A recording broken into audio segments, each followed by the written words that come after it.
നോമ്പ് ചിന്തകൾ 7-ാം ഞായർ. വിശുദ്ധ ലൂക്കായുടെ സുവിശേഷം 19-ാം അധ്യായം 28 മുതൽ 40 വരെ തിരുവചനങ്ങൾ.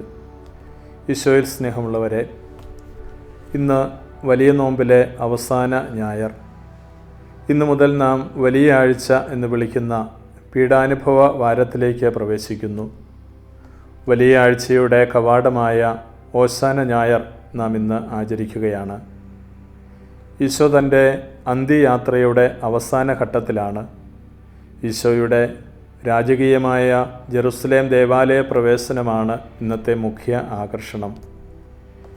ഈശോയുടെ സഹനയാത്രയുടെ ആരംഭമാണ് ജെറുസലേം യാത്ര.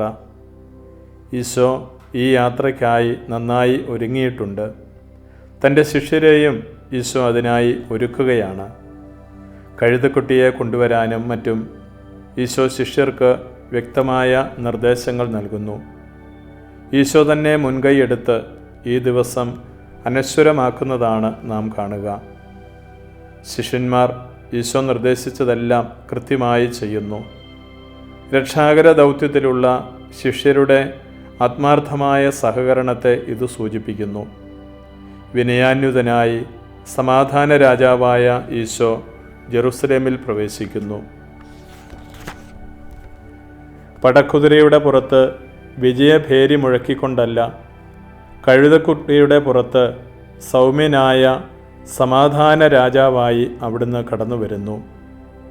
ഈശോയുടെ രക്ഷാകര ചരിത്രത്തിലെ പ്രധാനപ്പെട്ട ഓരോ കാര്യങ്ങളും പഴയ നിയമത്തിലെ പ്രവചനങ്ങളുടെ പൂർത്തീകരണമാണല്ലോ. സക്കറിയ പ്രവചനത്തിൽ നാം കാണുന്നു, സിയോൻ പുത്രി അതിയായി ആനന്ദിക്കുക, അവൻ വിനയാന്വിതനായി കഴുതയുടെയും കഴുതക്കുട്ടിയുടെയും പുറത്ത് കയറി വരുന്നു. ഈ പ്രവചനം ഇവിടെ പൂർത്തിയാവുകയാണ്. യഥാർത്ഥ മഹത്വം വിനയത്തിലാണ് എന്ന് ഈശോ കാണിച്ചു തരുന്നു.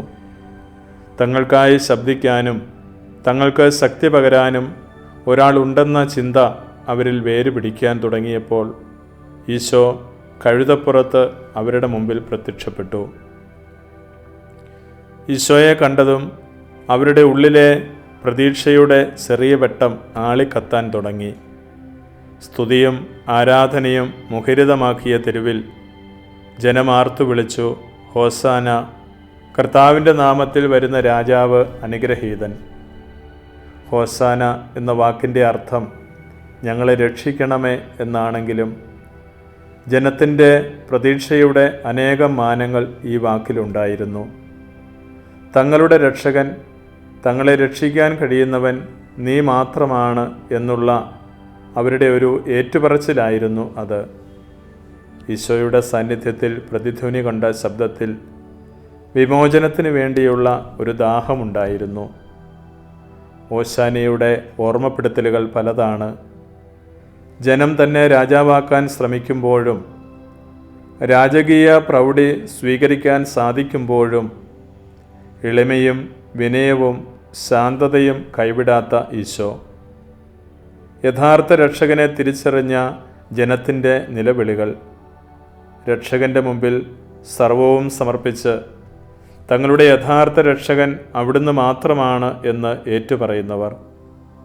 ജെറുസലേം കവാടത്തിലേക്ക് കടന്നു വന്ന ഈശോ നമ്മുടെ ഹൃദയ കവാടങ്ങൾക്ക് മുമ്പിൽ ഇന്നും നിലകൊള്ളുന്നു.